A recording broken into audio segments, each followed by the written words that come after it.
हम लोग इंटरनेट की कुछ प्रॉब्लम्स के कारण लाइव क्लास नहीं कर पा रहे थे, तो अब हम लोग अपने पुराने तरीके से ही क्लास को कंटिन्यू रखेंगे। रेगुलर बेसिस पे वीडियो अपलोड होता रहेगा और आप लोग उसको कॉपी करेंगे, और कहीं डाउट हो तो फिर बेझिझक क्वेश्चंस आप पूछ सकते हैं यूट्यूब के माध्यम से, अपने कमेंट्स के माध्यम से, या व्हाट्सएप के ज़रिए। तो टिश्यू कल्चर हम लोग पढ़ रहे थे, इनफैक्ट डिफिनीशन हो गया था, लेकिन फिर से एक बार जान लें what is tissue culture. Tissue culture is an artificial method of plant breeding by which high yielding plants are developed in laboratory. Lab में हम लोग बेहतर क्वालिटी के, अच्छे उपज क्षमता वाले, बेहतर प्रोडक्टिविटी क्षमता वाले पौधे को विकसित करवाते हैं। आर्टिफिशियल मेथड बहुत ज़रूरी है यह मेथड, बिकॉज आज के डेट में पॉपुलेशन जिस तरह से बढ़ रहा है, हमें ज़रूरत है ऐसे पौधों की जिनकी प्रोडक्टिविटी काफ़ी अधिक हो, और टिश्यू कल्चर इसमें मदद करता है। और इस मेथड की खोज सबसे पहले, इस मेथड के बारे में बताया था सीमंस ने। ये ध्यान रखना ऑब्जेक्टिव के लिए। चलिए अब हम लोग पढ़ते हैं process of tissue culture. Process of tissue culture, ध्यान दें, process of tissue culture next topic. In fact definition सबने लिख लिया होगा, बोर्ड पे मौजूद था, हम लोग लाइव क्लासेस में भी यहाँ तक कर चुके थे। अब इसको आगे हम लोग कंटिन्यू करते हैं, ठीक है। Process of tissue culture, heading दीजिए प्रोसेस ऑफ टिश्यू कल्चर। चलिए जाने what process of tissue culture. इसमें लिखेंगे we placed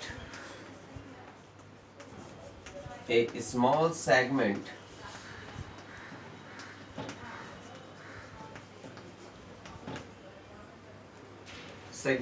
of bird of high yielding plant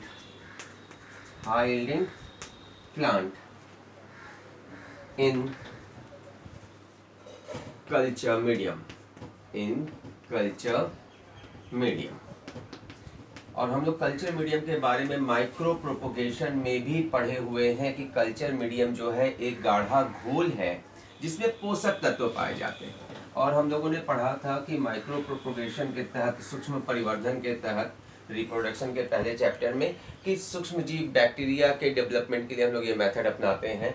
पर यहाँ हमें टिश्यू कल्चर करना है प्लांट के केस में, तो यहाँ पर कल्चर मीडियम में थोड़ा चेंजेस होगा। चलिए नोट करें, द कल्चर मीडियम, यहाँ नोट कीजिएगा, द कल्चर मीडियम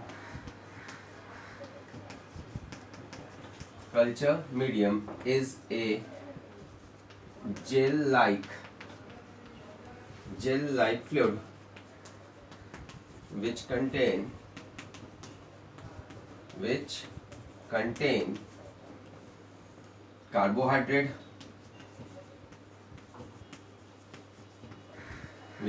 carbohydrate, और कार्बोहाइड्रेट में भी मेनली फ्रुक्टोज,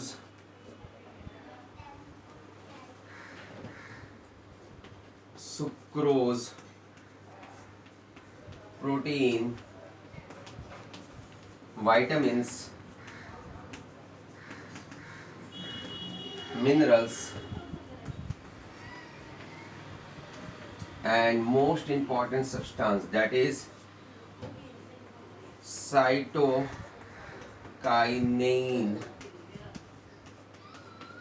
हार्मोन।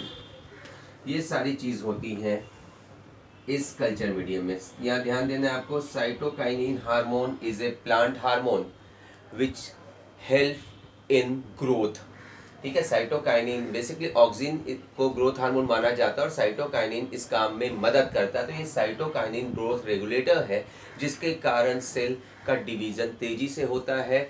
और जो हम बर्ड ले रहे हैं, बर्ड यानी प्लांट का वो भाग जहाँ पर नए ब्रांचेस निकलने वाले थे, जहाँ से कुछ नया डेवलपमेंट होने वाला था, उस हिस्से को हम लेते हैं, और वह हिस्सा विकसित होता है कल्चर मीडियम में, विकसित होकर एक नया प्लांट बनाता है, ठीक है। तो उसके में मदद करता है ये साइटोकाइनिन हार्मोन। चलिए अब यहाँ ध्यान दें, बेसिकली टिश्यू कल्चर का जो कंसेप्ट है वो ये समझने के लिए मैं दे रहा हूँ, ये आप टिश्यू कल्चर में मेंशन ना करेंगे, या आप चाहे तो कर भी सकते हैं। हम लोगों ने 11th के में पढ़ा था एक टर्म सेल के दौरान, potency, totipotency. I hope so कुछ लोगों को याद होगा जिन्होंने 11th पढ़ा, cell theory, modern cell theory में वर्ड आया था। टोटीपोटेंसी क्या है? बेसिकली टिश्यू कल्चर में हम सेल के इसी एबिलिटी, इसी क्षमता का उपयोग करते हैं। What is totipotency? समझ लीजिए, the ability of cell to grow into a complete organism, यानी कोशिका की वह क्षमता जिसके द्वारा वह विकसित होकर एक पूरे जीव का निर्माण करती है, उसे हम टोटीपोटेंसी कहते हैं। जाइगोट में भी ये क्षमता पाई जाती है जिसके कारण वह विकसित होकर एक जीव बना पाता है। यहाँ भी सेल में ये एबिलिटी है। और बेसिकली साइटोकाइनिन हार्मोन जो है वो सेल की इस क्षमता को बढ़ा देता है। कल्चर मीडियम में उसे पोषक तत्व मिल रहे हैं, वो सारी सुविधाएं मिल रही है जिससे वो विकसित हो सके। तो होता ये है कि जो बर्ड के सेल्स हैं वो साइटोकाइनिन हार्मोन के कारण तेजी से डिवीजन करते हैं, अपनी संख्या को बढ़ाते हैं, एक मल्टी सेलुलर स्ट्रक्चर कैलस का निर्माण करते हैं और फाइनली डेवलप होकर छोटे छोटे प्लांट बना लेते हैं। यही है टिश्यू कल्चर और ये टोटीपोटेंसी के सिद्धांत पर आधारित है। चलिए तो हम लोग आगे बढ़ें। अब हम लोग इस डिफिनेशन को कंप्लीट करें, इस प्रोसेस को कंप्लीट करें। तो अभी तक हम लोगों ने कल्चर मीडियम में रखा बर्ड के टुकड़े को, और अब उस बर्ड से क्या बनेगा? वो एक मल्टी सेलुलर स्ट्रक्चर होगा जिसका नाम है कैलस। चलिए नोट डाउन कर लें इसको भी, आगे लिखेगा in culture medium, in culture medium the cells of bird is grow and divided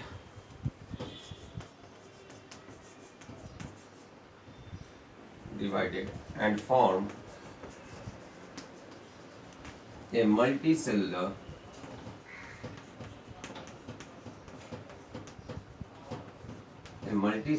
structure called callus.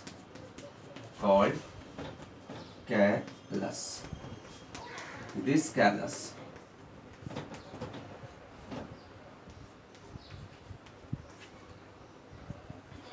develops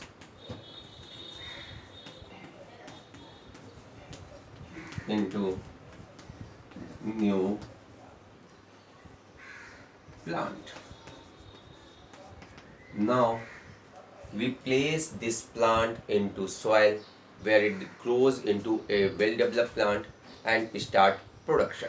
तो हम लोग क्या करते हैं कि सेल्स जिसे हम कल्चर मीडियम में डाले वो वहाँ पर तेजी से वृद्धि करता है, ग्रो करता है, डिवीजन करता है, अपनी संख्या को बढ़ाता है और मल्टी सेलुलर स्ट्रक्चर कैलस बनाता है। और यही कैलस विकसित होकर एक नया प्लांट बना लेता है जिसे हम लैब से निकालकर बाहर मिट्टी में लगाते हैं, जहाँ वो विकसित होकर एक नए पौधे के रूप में वृद्धि करता है और पुनः जो है वो अपने प्रोडक्शन को शुरू करता है, अपने उत्पाद को बनाता है, ठीक है, हमें भोजन प्रदान करता है। तो यही उद्देश्य था कल्चर मीडियम का। चलिए अब हम लोग अपने नेक्स्ट टॉपिक की ओर बढ़ें, वो है बायोफोर्टिफिकेशन। बायोफोर्टिफिकेशन, ठीक है, नोट डाउन करें। Next topic is biofortification. एक नया टर्म है बहुत लोगों के लिए, बायोफोर्टिफिकेशन। चलिए इसको हम लोग समझ लें। बेसिकली ये टिश्यू कल्चर से जुड़ा हुआ टॉपिक है, या कह लें कि टिश्यू कल्चर इसी के अंतर्गत आता है तो बेहतर होगा, ठीक है। टिश्यू कल्चर से जुड़ा हुआ टॉपिक है और आज तक ये एक सरप्राइजिंग बात है कि आज तक एग्जाम में ये प्रश्न नहीं आया है, लेकिन हमें ये टॉपिक जानना चाहिए। हम सिर्फ 12th को ध्यान में रखकर ना पढ़ें, हमें भविष्य में मेडिकल के एग्जाम्स को भी देना है और वहाँ इस तरह के टर्म्स अक्सर पूछे जाते हैं, ठीक है। तो स्टूडेंट्स यहाँ ध्यान दें, बहुत सिंपल टॉपिक है, हम लोग इसको समझ लेते हैं, याद कर लेते हैं।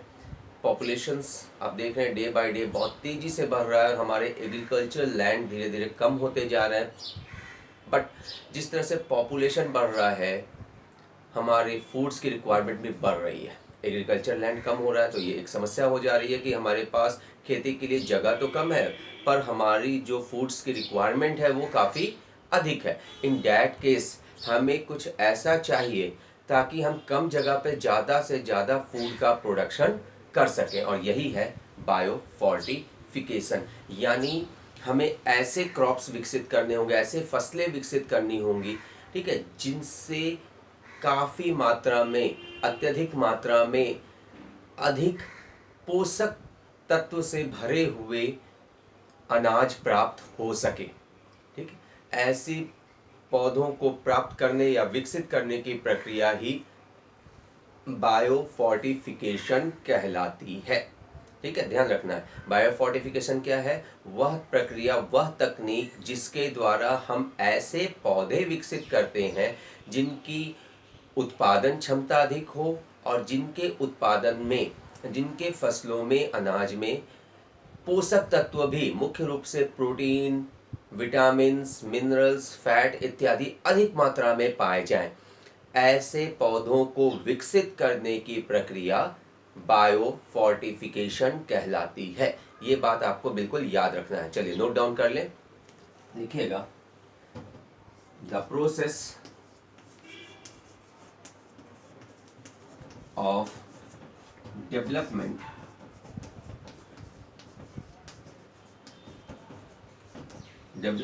of high yielding crops which has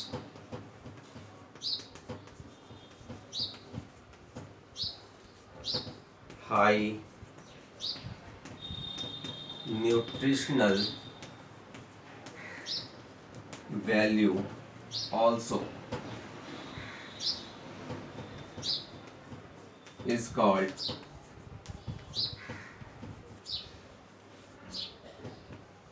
bio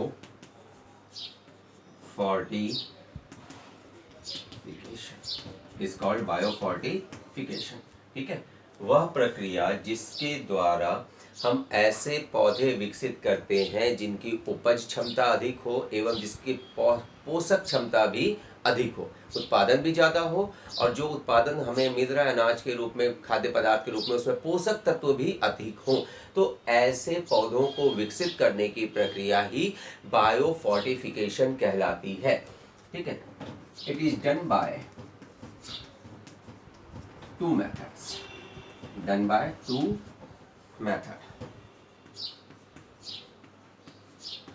first is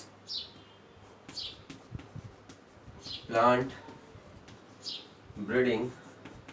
First is plant breeding and second is biotechnology.